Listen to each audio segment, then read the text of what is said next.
இந்த கோழி மட்டும் கத்தாம அமைதலா இருந்திருந்தா வெளியே எடுத்திருப்போமா? நம்ம கத்தி பார்த்தோம், இன்னும் ஒருத்தனும் நமக்கு உதவி செய்ய வரல, சரி அமைதியா படுப்போன்னு படுத்திருந்தா அந்த கோழி குஞ்சை யாரும் வெளியே எடுத்திருக்க மாட்டோம். ஆனா அது விடாம கத்திக்கிட்டே இருந்ததுனால வேற வழியே இல்லாம அதை அடைச்சி வச்சிருந்ததை விட்டு அதை என்ன செஞ்சோம்? வெளியில எடுத்தோம். இதே மாதிரிதான் ஆண்டவருடைய சமூகத்துல சோர்ந்து போகாம நம்ம ஜெபித்து கொண்டே இருக்குமானால் கர்த்தர் நிச்சயமாய் நமக்கு ஒரு அற்புதத்தை செய்வார். அல்லேலூயா. இந்த சோர்வுகள் மிகவும் ஆபத்தானது. தேவனால் வல்லமையாய் பயன்படுத்தப்படுகிற எலியாவே சோர்ந்து போன பொழுது கர்த்தரால் பயன்படுத்த முடியவில்லை. அப்ப புரிந்து கொள்ளுங்கள் இந்த சோர்வுகள் எவ்வளவு கொடுமையானது என்று சொல்லி. எப்போல்லாம் நம்ம சோர்ந்து போகிறோம் அப்படின்னு பார்த்தா, நம்ம எதிர்பார்க்கிற காரியங்கள் நமக்கு நடக்கலைன்னா நமக்கு சோர்வு வந்துடுது. அப்படிதானே? நம்ம ஒரு காரியத்தை எதிர்பார்த்து ஜெபிக்கிறோம், நம்ம ஒரு காரியத்தை எதிர்பார்த்து அதுக்கு முயற்சி எடுத்துக்கொண்டு போகிறோம். ஆனால் அந்த காரியம் நடக்கலைன்னு வச்சுக்கோங்க, உடனே நம்ம சோர்ந்து போயிடுவோம். நான் நினைச்சது நடக்கலை, இனிமே நான் ஜெபிக்க மாட்டேன், இனிமேல் நான் சர்ச்சுக்கு வர மாட்டேன் அப்படின்ட்டு. அடுத்து திரும்ப திரும்ப தோல்விகள், திரும்ப திரும்ப பிரச்சனைகள் வரும் பொழுது ஒரு மனிதன் சோர்ந்து போகிறான். அப்பதான் ஒரு பிரச்சனையிலிருந்து அவன் எந்திரிக்கிறான், அப்பதான் ஒரு போராட்டத்திலிருந்து அந்த சகோதரி எந்திரிக்கிறார்கள். மறுபடியும் போராட்டம், மறுபடியும் பிரச்சனைகள் வரும் பொழுது அவர்கள் என்ன செய்யறாங்க? சோர்ந்து போயிறாங்க. நாம் அதிகமா யாரை நேசிக்கிறோமோ அவர்கள் நம்மை காயப்படுத்தும் பொழுது நாம் என்ன செய்கிறோம்? சோர்ந்து போகிறோம். ஒரு சகோதரி இருக்கிறாங்க, அவங்க நல்லா ஜெபிக்கிறவங்க, நல்ல ஆண்டவரோடு தொடர்பு வச்சிருக்கிறவங்க. அவங்க கடந்த நாட்களிலே எங்களிடத்துல சொன்னாங்க, என்னால ஆண்டவரோடு தொடர்பே வைக்க முடியல. ஏன் அப்படின்னு கேட்ட அவங்க சொன்னாங்க, நான் யாரை அதிகமா நம்பி இருந்தனோ, நான் யாரை அதிகமா நேசித்தனோ அவங்க என்னை காயப்படுத்திட்டாங்க. அந்த எண்ணங்கள் மட்டும்தான் என் சிந்தையில ஓடிக்கிட்டு இருக்கே தவிர, அந்த காரியங்கள் தான் என் நினைவுக்கு வருதே தவிர என்னால ஜெபிக்க முடியல, ஆண்டவரோடு தொடர்பு வைக்க முடியல. நான் முழங்கால் படிட்டு கண்களை மூடினாலே நான் அதிகமா யாரை நேசிச்சனோ அவர் செய்த துரோகம் தான் என் கண்ணுக்கு முன்னாடி என்ன செய்து வருது. அப்போ நல்லா புரிந்து கொள்ளுங்கள், நம் யாரை அதிகமாய் நேசிக்கிறோமோ அவர்களிடத்திலிருந்து நமக்கு எதிர்மறையான காரியங்கள் வரும் பொழுது நம்ம என்ன செய்கிறோம்? சோர்ந்து போகிறோம். அடுத்ததாய், உங்கள் சக்தியை விட உங்கள் தேவைகள் அதிகமாகும் பொழுது நாம் சோர்ந்து போகிறோம். இந்த மாதம் நமக்கு 20,000 ரூபாய் தேவை, ஆனா நம்மகிட்ட இருக்கிறது எவ்வளவு? 3,000 ரூபாய் இருக்கு.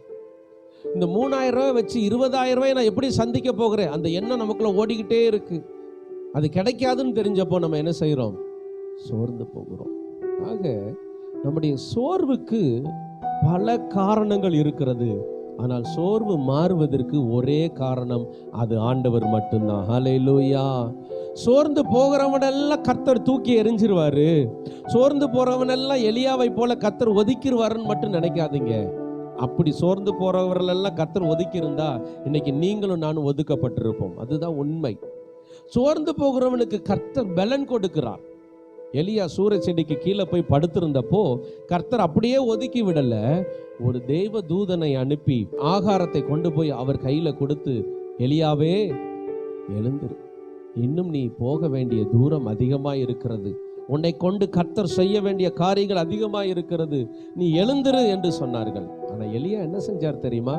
அந்த ஆகாரத்தை சாப்பிட்டுட்டு மறுபடியும் சூரிய செடி கீழே என்ன செஞ்சிட்டாரு? படுத்து விட்டார். தெய்வ பிள்ளைகளே, சோர்வுகளிலிருந்து கர்த்தர் நம்மளை எழுப்புவார்.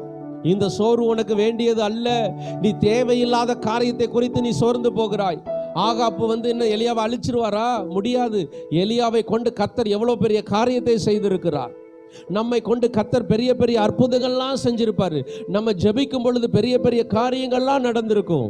ஆனா ஏதோ ஒரு சின்ன காரியத்துல நம்ம லாக் ஆகி சோர்ந்து போய் படுத்துருவோம். இதுதான் பிசாசின் தந்திரம். அந்த சோர்வுல இருந்து கர்த்தர் எழுப்புவதற்கு சில ஊழியக்காரர்களை வேதத்தின் மூலமாய் உங்களிடத்துல பேசுவார். நீங்க அதெல்லாம் கேட்டு பலன் அடைஞ்சிட்டு மறுபடியும் நீங்க சோர்ந்து போய் படுத்துட்டீங்கன்னு வச்சுக்கோங்க, அப்போதான் கர்த்தர் உங்களை ஒதுக்கிடுவார். ஏன்னா சோர்ந்து போகிறவன அவர் பலப்படுத்துவாரு. ஆனா நீங்க மறுபடியும் போன வாரம் நடந்திருக்கும் ஒரு விஷயம், புரியுதா நான் சொல்றது?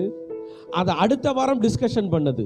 போன வாரம் இப்படி நடந்துருச்சு, சரி விடுங்க, இந்த வாரம் கர்த்தர் உங்களை பார்த்து சரி நான் போயிட்டு வரேன், திருப்பி ஒரு வாரத்துக்கு அப்புறம் சந்திக்கும் போது 2 வாரத்துக்கு முன்னாடி நடந்த பிரச்சனை என்னால் மறக்கவே முடியல. நல்லா கவனிச்சு பாருங்க, கர்த்தர் எத்தனையோ வார்த்தைகளை உங்களுக்கு தந்துகிட்டே இருப்பாரு. ஆனா அந்த வார்த்தைகள் எல்லாம் கேட்டு கேட்டு அப்படியே விட்டுட்டு, ஆனா சோர்வுக்குண்டான வார்த்தைகளையும் சோர்வுக்குண்டான சம்பவங்களையும் மட்டும் நம்முடைய மனதில் ஆழமாய் ஏத்து வச்சுக்கொண்டு அதையே சிந்தித்து கொண்டிருப்போம். அதுதான் உங்க வாழ்க்கையில ஆபத்து. அது உங்களை மட்டும் அழிக்காது, உங்களையும் ஆண்டவருக்கும் உள்ள தொடர்பையே அது துண்டித்து விடும். அதனாலதான் ஆண்டவர் பயந்து போய் எலியாவை கூட்டிட்டார். இன்னும் கொஞ்ச நாள் இவனை பூமியில விட்டுருந்தா எனக்கும் எலியாவுக்கு உள்ள தொடர்பே போயிரும் சொல்லி சீக்கிரம் வாப்பான்னு கூட்டிட்டு போயிட்டாரு. தெய்வ பிள்ளைகளே, உங்க வாழ்க்கையில சோர்வுகள் உங்களுக்கு முன்பதாக வரும். சில நேரங்களில் சில காரியங்களை நினைத்தால் நாம் சோர்ந்து போய் விடுகிறோம். சிலர் பேசின வார்த்தைகளை கேட்டால் சோர்ந்து போய் விடுகிறோம். சில காரியங்கள் நடக்காத போது நாம் சோர்ந்து போய் விடுகிறோம். ஆனால் கர்த்தர் இன்றைக்கு உங்களுக்கு சொல்லுகிற வார்த்தை என்னன்னா, சோர்வுகளுக்கு முக்கியத்துவம் கொடுக்காதீர்கள். அல்லேலூயா. சோர்வுகளுக்கு அதிக முக்கியத்துவம் நீங்கள் கொடுக்க கூடாது. வாசிக்கலாம், நீதிமொழிகள் 24வது அதிகாரம் அதனுடைய 10வது வசனத்தை நாம் வாசிப்போம். ஆபத்து நாளிலே நீ சோர்ந்து போவாயானால் உன் பலன் குறுகி போய்விடும். நான்லாம் பள்ளிக்கூடத்தில் படிக்கும்போது 4ஆம் கிளாஸ் படிக்கும்போது எனக்கு நல்ல ஞாபகம் இருக்கு.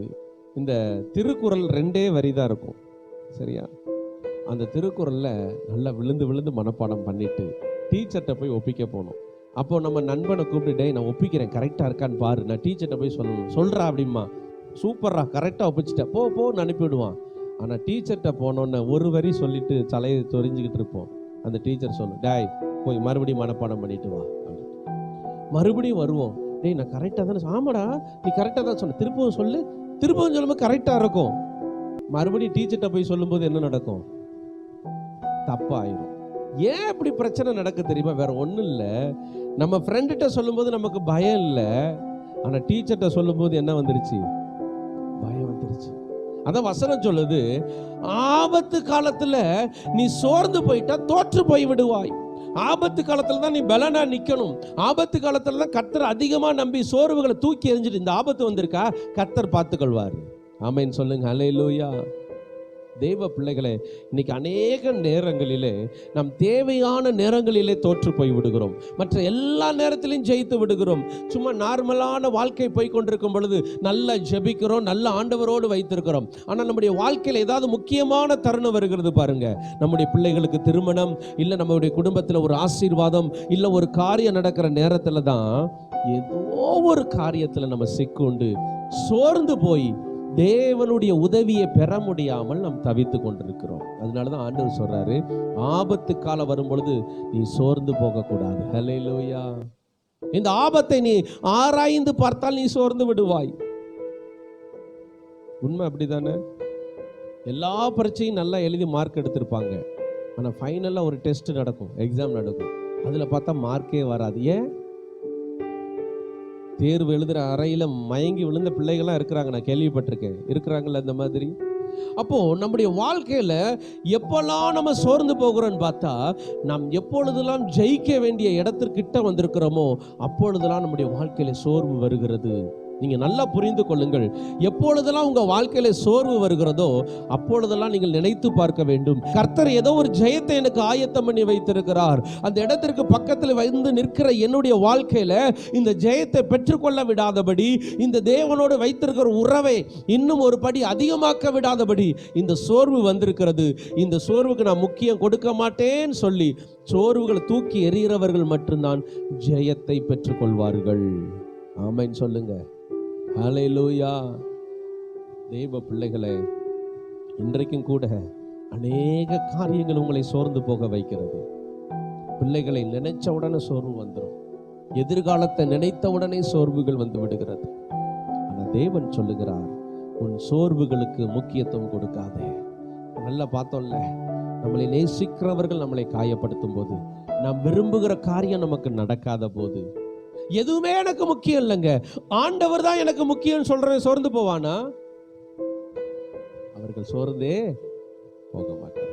எனக்கு இந்த காரியம் முக்கியம் கிடையாது, இது மூலமா ஆசீர்வாதம் வந்தாலும் சரி வராட்டினாலும் சரி, இந்த காரியம் நடந்தாலும் சரி நடக்கலாட்டினாலும் சரி, எனக்கு ஆண்டவர் போதும் அப்படின்னு சொல்ற மனிதன் ஒரு நாளும் சோர்ந்து போக மாட்டான். இன்னைக்கு ஒரு தீர்மானம் எடுங்க. நீங்க இருக்கிற இடத்துல, ஆண்டவரே என் வாழ்க்கையில நான் எதை செஞ்சாலும் அது உமக்காகத்தான் செய்வேன்ப்பா. எந்த காரியத்தை தூக்கி என் தலையில வைக்க மாட்டேன் ஆண்டவரே. எதையும் இதான் என் வாழ்க்கை, இது இல்லைன்னா அவ்வளவுதாங்கிற மாதிரி நான் நினைக்க மாட்டேன். ஆண்டவர் இல்லைன்னா அவ்வளவுதான், அதுதான் முக்கியம். சில பிள்ளைகள்லாம் பாருங்க, படிச்சுக்கிட்டே இருப்பாங்க. இந்த படிப்புக்கு போகணும், இந்த வேலைக்கு போகணும் அப்படின்னு சொல்லி படிப்பாங்க. அது கிடைக்கலன்னு ஒன்று அவங்க என்ன செஞ்சிருவாங்க, சோர்ந்து போயிடுவாங்க. சிலர் ஆலயத்திற்கே வரமாட்டாங்க. ஏன்பா நீ சர்ச்சுக்கு வரலன்னு கேட்டால், ஆம்பளை பிள்ளைக்காக ஜோம் பண்ணேன் பாஸ்டர், பொம்பளை பிள்ளை பிறந்துருச்சு, அதனால இனி என்ன என் வாழ்க்கையில் நடக்க போகுது. அப்படிப்பட்டவங்களை நீங்கள் கேள்விப்பட்டிருக்கிறீங்களா? ஒரே ஒரு வார்த்தை சொல்கிறேன் கேளுங்க. சாரிபாத் விதவையுடைய வீட்டில் அந்த மாவு கடைசி மாவு ஆயிருச்சு, அந்த எண்ணெய் கடைசி எண்ணெயா வந்துருச்சு. ஆனா கர்த்தர் ஒரு திட்டம் வச்சிருந்தாரு. அந்த சாரிபாத்துடைய விதவையுடைய வாழ்க்கையில அவளை ஆசீர்வதிக்க வேண்டும், அந்த மாவை பெருக பண்ண வேண்டும், அந்த எண்ணெயை பெருக பண்ண வேண்டும் என்று கர்த்தர் ஒரு திட்டம் வச்சிருந்தாரு. இந்த திட்டத்தை பதட்டப்படாம செஞ்சிருக்கலாம்ல. அந்த மாவு பாதி மாவு இருக்கும்போது கொடுத்துருக்கலாமா, கொடுத்துருக்க கூடாதா? ஏன் அந்த கடைசி மாவை அள்ளி அந்த அம்மா புலம்புது, நானும் என்னுடைய மகனும் இதை சாப்பிட்டு சாக போகிறோம். ஏன் இந்த நிலைமை? ஆண்டவர் தான் ஆசீர்வதிக்க போறாரு. கொஞ்சம் ஒரு வாரத்துக்கு முன்னாடியே மாவு பெருகி இருந்துச்சுன்னா பதட்டம் இல்லாம நிம்மதியா இருந்திருக்கலாம்ல. ஆனா கர்த்தர் நம்மளை எப்படி நடத்துறாருன்னா, முடிவு பரியந்தம் நிலை நிற்கிறவனே ரட்சிக்கப்படுவார். அல்லேலூயா. ஒரு காரியத்தை குறித்து ஜெபிக்கிறீங்கன்னா அது கடைசி வரைக்கும் கர்த்தர் மேல நம்பிக்கையை வச்சிருக்கணும். அந்த சாரிபாத் விதவையை குறித்து நன்றாய் கவனித்து பாருங்கள். அந்த அம்மா அந்த கடைசி மாவுல கூட தேவனுக்காக ஒதுக்குகிறார்கள். ஆமென் சொல்லுங்க. அந்த அம்மா என்ன சொல்லியிருக்கணும் தெரியுமா? அடப்பாயா, ஊழியக்காரன் வந்திருக்காராம், ஊழியக்காரன். ஆண்டவர் இருந்து என் வாழ்க்கையில் என்னத்தை செஞ்சார்? இருந்தா கடைசி மாவு சாப்பிட்டு சாக போகிறோம். என் வாழ்க்கையில் என்ன அற்புதம் செஞ்சிருக்காரு, நான் உனக்கு கொடுக்கணும். அவர் என்ன பண்ணிட்டாருன்னு நீ கேட்டு வந்திருக்கிற, முதல்ல போப்பா, அடுத்த வீட்டை பார்த்து போப்பான்னு சொல்லியிருப்பாங்க. அப்படித்தானே இன்னைக்கு இருக்கிற விசுவாசிகள்? தேவனிடத்துல ஒண்ணுமே நடக்கலன்னா அவ்வளவுதான், சோர்ந்து போய் இனி நான் ஜெபிக்க மாட்டேன், இனி ஆலயத்திற்கு போக மாட்டேன், இனி தேவ ஊழியர்களோட நான் தொடர்பு வச்சுக்கிற மாட்டேன்னு ஒரு முடிவுக்கு வந்திருப்பாங்க. ஆனா அந்த சாரிபாத் விதவை செஞ்ச காரியம், சோர்ந்து போகாம முதல் அடைய கொண்டு வந்து கர்த்தருடைய பாதத்தில் வைக்கிறார்கள். அல்லேலூயா. சோர்ந்து போயிருந்தா இந்த வார்த்தை வெளியில வந்திருக்கும், நான் ஆண்டவருக்கு இனிமே ஒன்றும் தரமாட்டேன்.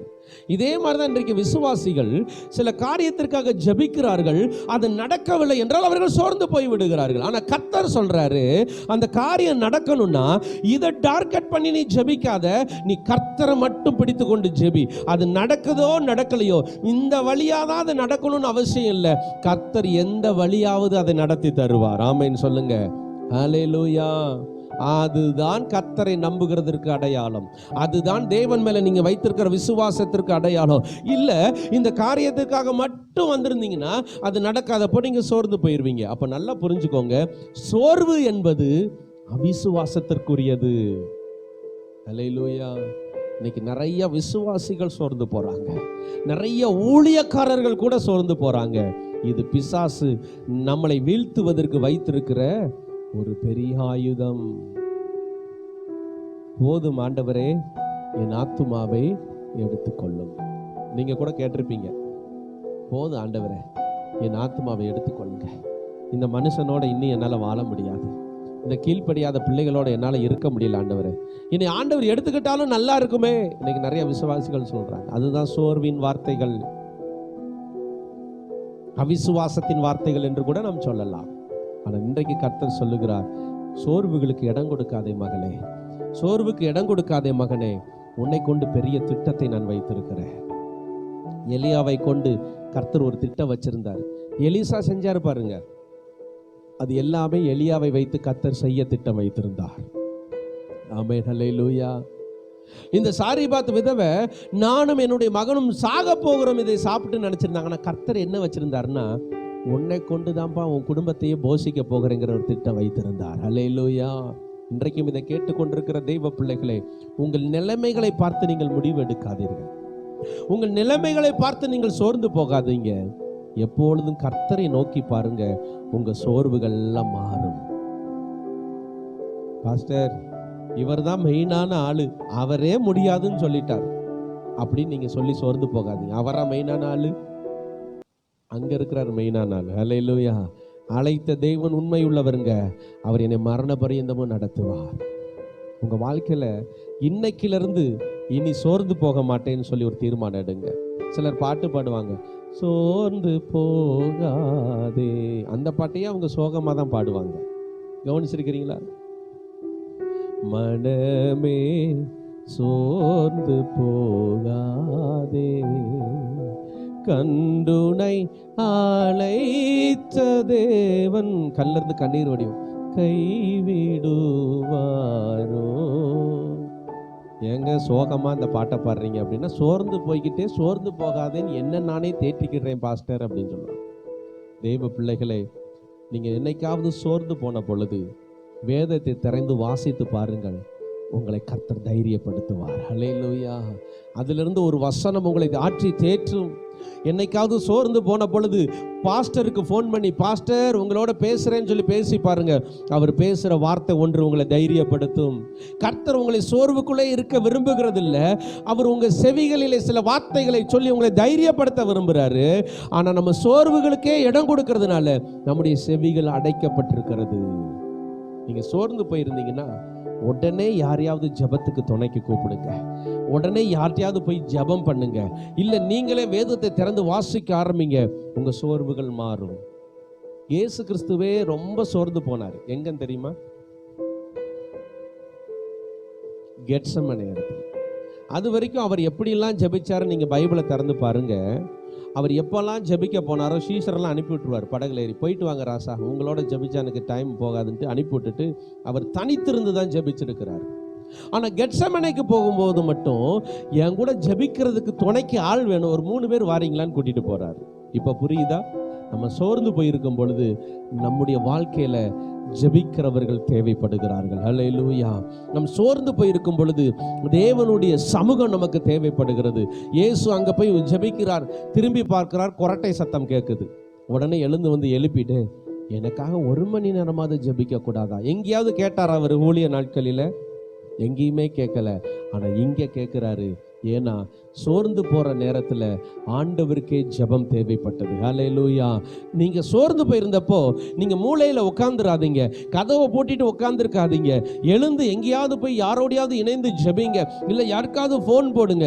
ஏன்னா சோர்வுகளை உங்க வாழ்க்கையில நீங்க விட்டுட்டீங்கன்னா அது உங்க முழு வாழ்க்கையும் பாழாய்க்கிறோம், முழு ஆசீர்வாதத்தையும் அது பாழாய்க்கிறோம். அதனால சோர்வுகள் வந்துருச்சா, சி தூர போன்னு சொல்லி சோர்வுகளை தூக்கி எறிஞ்சிட்டு, கர்த்தருக்குள்ள நான் எதை குறிச்சும் கவலைப்பட மாட்டேன், எல்லாவற்றுக்கும் நான் நன்றி செலுத்துவேன். ஏன்னா என்னை அழைத்த தேவன் ஒருவர் இருக்கிறார். ஹல்லேலூயா. ஒரு வசனத்தை வாசிப்போம். மத்தேயு 15வது அதிகாரம் அதனுடைய 32வது வசனம். இவர்கள் என்னிடத்தில் 3 நாள் தங்கி இருந்து சாப்பிட ஒன்றும் இல்லாமல் இருக்கிறார்கள். இவர்களை பட்டினியாய் அனுப்பிவிட ஆண்டவர் சொல்றார், எனக்கு மனதில்லை. அந்த பாதையில் இவங்க போகும்போது என்ன செஞ்சிருவாங்க? சோர்ந்து போயிடுவாங்க. இப்படியே நான் 3 நாள் தொடர்ந்து பிரசங்கம் பண்ணா சுவிதாவும் சுதனாவும் பேசிக்கிடுவாங்க, நான் முதல்ல போறேன்டி, பின்னாடி நீ வந்துரு. நம்ம மொத்தமா போனோம்னா ஒரு பாஸ்ட் என்ன செய்வாரு? விட மாட்டாரு. அதனால அண்ணே அந்த வீட்டை கொஞ்சம் சரி பண்ணிட்டு வந்துடுறேன் அப்படின்ட்டு போயிடும். அதுக்கப்புறம் தண்டராஜ் பிரதர் பார்ப்பாரு, முடிக்க மாட்டார் போல, இன்னைக்கு தான் விழுந்து விழுந்து மட்டன் வாங்கியிருக்கிறோம்.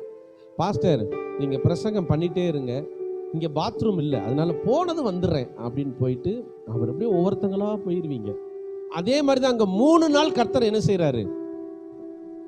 பிரசங்கம் பண்ணுறார்.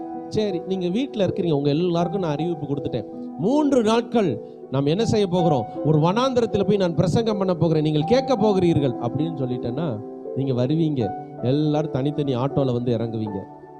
உங்கள் பக்கத்தில் ஒரு ஹாட் பாக்ஸ் இருக்கும், அதுக்குள்ளே நிறைய இட்லிகள் இருக்கும், பக்கத்தில் ஒரு தூக்குச்சட்டி இருக்கும், அதுக்குள்ளே சட்னி இருக்கும், அதுக்கப்புறம் இங்கே விக்ஸு டப்பா இருக்கும், மாத்திரை பை இருக்கும், எல்லாம் இருக்கும். நீங்கள் பிரசங்கம் பண்ணுங்க பாஸ்டர், நாங்கள் ஒவ்வொன்றா போட்டுக்கிட்டே கேட்குறோம் அப்படின்ட்டு கேட்டுக்கிட்டே இட்லியை சாப்பிட்டுக்கிட்டே அல்லேலூயா சொல்லிக்கிட்டே நீங்கள் கேட்பீங்க. ஆனா அங்க என்ன நடந்துச்சுன்னு பாருங்க. இயேசு கிறிஸ்து இந்த ஜனங்களை பார்த்து பரிதபிக்கிறார். ஏன்னா அவங்க 3 நாளும் எதை குறிச்சுமே கவலைப்படல. அல்லேலூயா. எதை குறிச்சுமே அவங்க நினைச்சு பார்க்கல, எதையுமே அவங்க சிந்திக்கவே இல்லை. அவங்களுக்கு தேவை தேவனுடைய வார்த்தை. இப்ப ஆண்டவர் என்ன பண்றாருன்னா, இந்த ஜனங்களை நான் திருப்பி சும்மா அனுப்புனா இவங்க சோர்ந்து போயிருவாங்கிறத கர்த்தர் சிந்திச்சு பார்க்கிறார். இப்ப நீங்க தேவனோடு நல்ல நெருங்கி உறவு வச்சிருந்தீங்கன்னா உங்க சோர்வுகள் உங்களை அணுகாது. ஏன்னா அதையெல்லாம் கர்த்தரே பார்த்துக்கிறார். அல்லேலூயா, ஹல்லேலூயா. சர்ச்சில் இப்படி எட்டி பார்த்துட்டு ஓடிட்டீங்கன்னு வச்சுக்கோங்க, உங்க சோர்வுகள் உங்களை பின்னாடி துரத்திக்கிட்டே தான் வரும். தேவ சமூகத்தில் மணிக்கணக்கில் நீங்க அமர்ந்திருக்க வேண்டும். சிலர் ஜெபிக்க ஆரம்பிச்சதும் தெரியாது, ஜெபிக்க முடிச்சதும் தெரியாது. சிலர் அப்பதான் ஜெபிக்க உட்காருவாங்க. மாப்பிள்ள எங்கடா இருக்க? யாரா? தண்ணி வண்டி வந்திருக்கு. தண்ணி வண்டியா? சோத்திரம் சோத்திரம். போய் அப்படியே 2 குடத்தை தண்ணியை பிடிச்சி வச்சுட்டு உட்காருவாங்க. சோத்திரம் சோத்திரம். கம்பெனிலேருந்து ஃபோன் வரும், முதலாளி ஐயா சோத்திரம் சோத்திரம் இருங்க அப்படின்னு அவரை பேசி வைப்போம். அதுக்கப்புறம் ஃப்ரெண்டு பேசுவாங்க, அதுக்கப்புறம் விருந்தாடி வீட்டுக்கு வருவாங்க. ஜெபமே ஒரு மனமாக இருக்காது. ஆனால் ஜெபிக்கிறவர்கள் தேவனோடு உறவு வைக்க வேண்டும். அல்லேலூயா. தேவனோடு என்ன செய்யணும்? உறவு வைக்க வேண்டும். நீங்க எப்போ ஜெபிக்க உட்கார்ந்தாலும் நல்ல ஆண்டவரை துதிங்க. 2வது கர்த்தரிடத்துல உங்க விண்ணப்பங்களை வைங்க. 3வது கொஞ்ச நேரம் அமைதலா, ஆண்டவரே என்னோடு பேசும் ஆண்டவரே, என்னோடு பேசும் ஆண்டவரே, என்னோடு பேசும் ஆண்டவரே. நீங்க அமைதியா உட்கார்ந்துருங்க. ஒரு பிரசன்னம் உங்க மேல வந்து இறங்கும். உங்க இருதயத்தில் இருக்கிற பாரெல்லாம் விலகி போகும். உங்க இருதயம் சமாதானத்தினால நிரம்பும். அப்பதான் நீங்க வெளியில எந்திரிக்கணும். தினகரன் ஐயா சொல்றாரு, அது 8 மணி நேரம் ஆனாலும் நான் முழங்கால விட்டு எந்திரிக்க மாட்டேங்கிறாரு. இன்னைக்கு நம்ம எல்லாரும் அவசர ஜெபம். உட்கார்ந்தவன இயேசுவின் நாமத்தினாலே, நல்ல சத்தம் தான் பெருசா இருக்குமே தவிர தேவனோடு யாரும் என்ன செஞ்சிருக்க மாட்டோம், நெருங்கி உறவாடி இருக்க மாட்டோம். ஆனா கர்த்தர் என்ன விரும்புறாருன்னா, எதை குறித்து சிந்திக்காம தேவனோடு வைக்கிற உறவை தான் தேவன் விரும்புகிறார். அந்த உறவு உள்ளவர்களை தான் பார்த்து கர்த்தர் சொல்றாரு, இவர்களை நான் வெறுமையாய் அனுப்பினால் சோர்ந்து போவார்கள். இந்த ஆலயத்திற்கு கூட நீங்கள் ஒரு வாஞ்சையோடு ஒரு வைராக்கியத்தோடு இன்னைக்கு வந்திருந்தீங்கன்னா கர்த்தர் சொல்வாரு, இந்த மகள் இந்த வாரம் முழுவதும் வாஞ்சையோடு இந்த ஆலயத்திற்கு வந்திருக்கிறார்கள், ஆகவே இவர்களை நான் வெறுமையாய் அனுப்பக்கூடாது. எனக்கு அன்பான தெய்வ பிள்ளைகளை, கர்த்தர் மீண்டும் சொல்லுகிறார், உங்கள் சோர்வுகள் எல்லாம் நான் மாற்றுவேன். அல்லேலூயா. ஆபத்து நாட்களில் சோர்வு வரும் பொழுது சோர்ந்து போகாதே. 2வது தேவனோடு நல்ல உறவு வைத்திருக்கும் பொழுது சோர்வுகள் நம்மளை மேற்கொள்ளாது. 3வதாக இந்த சோர்வுகளை ஜெயிக்க ஏசாயா 40வது அதிகாரம் அதனுடைய 31வது வசனத்தை வாசிப்போம். கர்த்தருக்கு காத்திருக்கிறவர்களோ அவர்களுக்கு என்ன கிடைக்குது? காத்திருக்கிறவர்களுக்கு புது பலன் கிடைக்கிறது. கழுகுகளை போல சட்டைகளை அடித்து அவர்கள் எழும்புவார்கள். அவர்கள் எங்க ஓடினாலும் அவர்களுக்கு இழப்பே வராது. அவர்கள் நடந்தாலும், நடந்து சோர்ந்து போனவங்களை நீங்க பார்த்திருக்கீங்களா?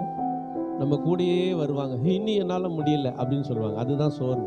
இதே மாதிரி தான் வாழ்க்கையிலுமே நம்ம கொஞ்சம் தூரம் போய்கிட்டே இருக்கும்போது சோர்ந்து போயிடுறோம். ஆண்டவர் சொல்றாரு, நீ ஜெயிக்கணும்னா தேவனுக்கு காத்திருக்க வேண்டும். அதான் நான் சொன்னேன், ஜெபத்துல தேவன் நம்மோடு உறவு வைத்துக் கொள்ளுகிற வரைக்கும் நம்ம காத்திருக்க வேண்டும். இது வரைக்கும் நீங்க எப்படி ஜெபித்தீங்கன்னு எனக்கு தெரியாது. ஆனால் தேவன் உங்களை ஆளுகை செய்கிற வரைக்கும் நீங்கள் தேவ சமூகத்தில் காத்திருக்க நீங்கள் கற்றுக்கொள்ளுங்கள். எல்லாத்துக்கும் காத்திருக்கிறோம். குக்கரில் விசில் வர வரைக்கும் நம்ம காத்திருக்கிறோம், அப்படி தானே? அப்படி வேகமாக போய் திறந்தா என்ன ஆயிரும்? இன்னொன்றுன்னா அறகுறையாக தான் வெந்திருக்கும். சரியா உங்களுக்கு? தெய்வ பிள்ளைகளை, நம்முடைய வாழ்க்கை அப்படி இருக்கக்கூடாது. காத்திருக்கணும். கர்த்தர் ஒரு காரியத்தை உருவாக்குகிற வரைக்கும் காத்திருக்கணும். சில வாலிப பிள்ளைகளுக்கு ஆண்டவர் சொல்லியிருப்பாரு, 25 வயசுல தான் அந்த மணமகனை தேர்ந்தெடுத்து வச்சிருப்பாரு கர்த்தர். ஆனால் இது 23 வயசுலேயே தேடி செலக்ட் பண்ணி வச்சிரும். நான் சொல்றது புரியுதா? அப்போ அப்படி அந்த வாழ்க்கை எப்படி இருக்கும் சொல்லுங்க பார்ப்போம். உங்களை தான் கேட்குறேன். எப்படி அறகுறையா இருக்குமோ அதே மாதிரி அறகுறையா தான் வாழ்க்கை போகும். கர்த்தர் நமக்கு உருவாக்குற வரைக்கும், கர்த்தர் நமக்கு சரியானதை கொண்டு வந்து சேர்க்கிற வரைக்கும் காத்து கொண்டே இருக்க வேண்டும். சிலர்லாம் பாருங்க, நம்ம சர்ச்சுக்கு வர விசுவாசி தான், சிலர்லாம் அவசரப்பட்டு கல்யாணம் பண்ணி வச்சுட்டாங்க. பாஸ்டர் வேற வழி இல்லை, என் மகன் கொஞ்சம் நல்ல முடியலாம் நரைச்சிரும் போல, வயசாயிரும் போல, அதனால இந்துக்கார மாப்பிள்ளையா இருந்தாலும் கொடுத்தாச்சு பாஸ்டர், வயசாயிருச்சு பாஸ்டர், அதனால ஆர்சி மாப்பிள்ளைக்கு கொடுத்துட்டேன் பாஸ்டர்னு சொல்றாங்க. ஆனா இன்னைக்கு வந்து ஜோம் பண்றீங்களா பாஸ்டர், பயங்கரமான பிரச்சனை, உங்களுக்கு பெட்ரோல் காசு நான் தந்துடுறேன், நம்ம எல்லாம் போய் ஜோம் பண்ணுவோமா அப்படின்னு கேட்குறாங்க. ஏன் காத்திருக்க முடியல உங்களால? ஆண்டவர் ஒரு மணமகனை கொடுக்கிற வரைக்கும் வயசு வெறும் 22 தான். அந்த 22 வயசுக்கே அவசர புத்தி. ஆனா கர்த்தர் சொல்றாரு, எல்லா காரியத்திற்கும் நீங்கள் காத்திருக்க நீங்கள் கற்றுக்கொள்ள வேண்டும். ஹல்லேலூயா. தேவன் உங்களுக்கு ஒரு காரியத்தை உருவாக்கி உங்க கையில கொண்டு வந்து கொடுப்பாரு. அது வரைக்கும் நீங்க அவசரப்படக்கூடாது. அது வரைக்கும் நீங்க பதட்டம் அடையக்கூடாது. நீங்களா உங்க முயற்சியை எடுத்து செய்தீர்களானால் நிறைய தோல்வியில தான் முடியும். ஆனால் காத்திருக்கிறவர்கள் எப்படி பெற்றுக்கொள்வார்கள்னா, அவர்கள் உயர எழும்புவார்கள். ஒரு ஆமைன்னு சொல்லுங்க. ஹல்லேலூயா. அநேகர் அவர்களை பார்ப்பார்கள், இத்தனை நாட்களா இவன் காத்திருந்தது வீணாய் போகவில்லை. தேவ பிள்ளைகளே, உங்க வாழ்க்கையில கர்த்தர் இப்படிப்பட்ட நன்மைகளை செய்ய ஆயத்தமாயிருக்கிறார். உங்களை உயர எழுப்புவதற்கு அவர் ஆயத்தமாயிருக்கிறார். நீங்க காத்திருக்கிறதுக்கு ஆயத்தமா இருக்கிறீங்களா? சோர்வு வந்த உடனே யாருக்காவது ஃபோன் பண்ணி இந்த சோர்வு இப்பவே மாறணும்னு நினைக்காதீங்க. தேவ சமூகத்தில் அமருங்க, அவர் உங்களை தைரியப்படுத்துவார். ஹல்லேலூயா. இந்த சோர்வுகள் உங்களுக்கு வந்திருக்குன்னா உங்க மேல கர்த்தர் ஒரு திட்டம் வச்சிருக்கிறாருன்னு அர்த்தம். எலியாவுக்கு தானே சோர்வு வந்துச்சு, கொஞ்சம் ஆகாப்புக்கா சோர்வு வந்துச்சு? எலியாவுக்கு தான் வந்துச்சு. ஏன்னா எலியாவை கொண்டு கர்த்தர் பெரிய திட்டம் வைத்திருக்கிறார். இன்றைக்கு உங்க வாழ்க்கையில மாறி மாறி சோர்வுகள், நீங்கள் செய்கிற காரியங்கள் வாய்க்காமல் போகிறது, நீங்கள் ஜெபிக்கிற காரியங்கள் வாய்க்காமல் போகிறது. சோர்ந்து போகாதீங்க, உங்க மேல கர்த்தர் ஒரு பெரிய திட்டம் வைத்திருக்கிறார். ஹல்லேலூயா. உங்களை கொண்டு பலத்த காரியத்தை அவர் செய்ய போகிறார். நீங்கள் சாதாரணமானவர்கள் அல்ல. எப்பெல்லாம் சோர்வுகள் வருகிறதோ, எப்பொழுதெல்லாம் குறைவுகளை குறித்து சிந்திக்கிறீங்களோ, அப்போவே இதை குறித்து நான் சிந்திக்க கூட தூக்கி போட்டுட்டு என் ஆண்டவர் இருக்கிறார், அவர் சகலத்தையும் நேர்த்தியாய் செய்வார். அல்லேலூயா. குறைவா தெரியுதா? இந்த குறைவு தான் மாறும்.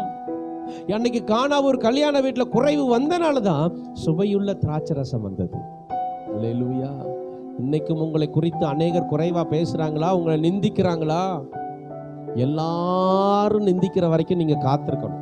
அதுதான் உங்களுக்கு கர்த்தர் வச்சிருக்கிற திட்டம். வேணா யாருக்கா ஃபோன் போட்டு நீங்க இன்னும் நிந்திக்கல, வந்து நிந்திச்சுட்டு போயிருங்க, வந்து அவமானப்படுத்திட்டு போயிருங்க, வேணா கூப்பிட்டுருங்க. ஏன்னா வேகமா வந்து திட்டாங்கன்னா அடுத்த ஆசீர்வாதம் தானே. கர்த்தர் சொல்றாரு, எல்லாருக்கும் முன்னாடி நீ தலை குனிவ, அத்தனை பேருக்கு முன்னாடி உன் தலையை உயர்த்துகிற தேவன் நான். ஹல்லேலூயா. எல்லாரும் உன்னை குறைவாய் பேசுகிறார்கள், அத்தனை பேருக்கு முன்பதாக நிறைவாய் நடத்துகிறவர் நான். நான் இருக்கல, ஏமா நீ பயப்படுற? நான் இருக்கல, நீ ஏன் கலங்குற? ஆண்டவர் சொல்றாரு மார்த்தாள் மரியாளை பார்த்து, அவங்க அழுகுறாங்க, ஆண்டவரே என் சகோதரன் செத்து 4 நாள் ஆயிருச்சு. ஆண்டவர் என்ன சொன்னாரு? லாசருவே, சிம்பிளா விஷயத்தை முடிச்சுட்டு போயிட்டார். இன்னைக்கு நம்முடைய காரியங்கள் பெருசா இருக்கிறதா? ஆண்டவர் உங்களுக்கு சாதாரணமாய் செய்து கொடுக்க ஆயத்தமாய் இருக்கிறார். சோர்வுகளுக்கு இடம் கொடுக்காதீங்க, அவிசுவாசத்துக்கு இடம் கொடுக்காதீங்க. சோர்ந்து போய் இனி நான் ஜெபிக்க மாட்டேன், இனி நான் சர்ச்சைக்கு வர மாட்டேன், இந்த காரியத்தை குறித்து எதுவுமே நடக்கலையே, அப்போ ஆண்டவர் என்னை விட்டுட்டாரான்னு சொல்லி மட்டும் நினைச்சிடாதீங்க. கர்த்தர் கரத்துல ஒப்பு கொடுத்துட்டு நடந்தாலும் சரி நடக்கலனாலும் சரி கர்த்தர் பார்த்துக்கிறார். அல்லேலூயா. அப்படியே முழங்கால் படிடுவோமா? உங்களுக்காக யாவையும் செய்து முடிக்கிற கர்த்தர் இன்றைக்கு உங்களோடு கூட இருக்கிறார். தேவ சமூகத்தில் உங்களை தாழ்த்தி ஒப்பு கொடுங்க. உங்களுக்காக தீமைகளை எல்லாம் கர்த்தர் நன்மையாய் செய்து தரப்போகிறார். தீமைகளை நன்மையாக மாற்றுவி, துன்பங்களை இன்பமாக மாற்றுவி. தீமைகளை நன்மையாக மாற்றுவி, துன்பங்களை இன்பமாக மாற்றுவி. நன்றி நன்றி, எல்லாம் நன்மைக்கே நன்றி. நன்றி நன்றி, எல்லாம் நன்மைக்கே நன்றி. நடந்ததெல்லாம் நன்மைக்கே நன்மைக்கே, நன்றி சொல்லி மகிழ்வேன் இன்றைக்கே. நடப்பதெல்லாம் நன்மைக்கே நன்மைக்கே, நன்றி சொல்லி மகிழ்வேன் இன்றைக்கே. எல்லா கரங்களை உயர்த்தி ஆண்டவரை பார்த்து சொல்லுங்கப்பா, என் வாழ்க்கையில் நன்மைகளை செய்கிற கர்த்தர் நீங்க தான்ப்பா. இனி நான் சோர்வுகளுக்கு இடம் கொடுக்க மாட்டேனப்பா, இனி நான் பலவீனங்களுக்கு இடம் கொடுக்க மாட்டேனப்பா, இனி மனுஷர்கள் பேசுகிற குறைவான வார்த்தைகளை சிந்திக்க மாட்டேனப்பா, இனி என் வாழ்க்கையை அழிக்க வந்த பிரச்சனைகளை நான் சிந்திக்க மாட்டேனப்பா. எல்லாரும் ஒப்பு கொடுத்து ஆண்டவர் சமூகத்தில் பலத்தை பெற்றுக்கொள்ளுங்க. ஆண்டவர் சொல்லுகிறார், உனக்கு ஒரு பலன் கிடைக்கும், அந்த பலன் உன்னை பூரணப்படுத்தும், அந்த பலன் உன்னை ஆசீர்வாதத்துக்கு நேராக கொண்டு செல்லும், அந்த பலன் உன்னை மகிமைப்படுத்தும்.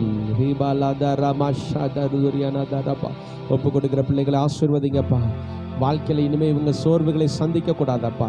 அதே நேரம் சோர்வுகளுக்கு இடம் கொடுக்க கூடாதப்பா. சோர்வுகளை பார்த்து சோர்ந்து போக கூடாதப்பா. சோர்வுகள் வரும்பொழுது கர்த்தருக்குள்ளே இவர்கள் பலன் கொள்ளட்டும் ஐயா.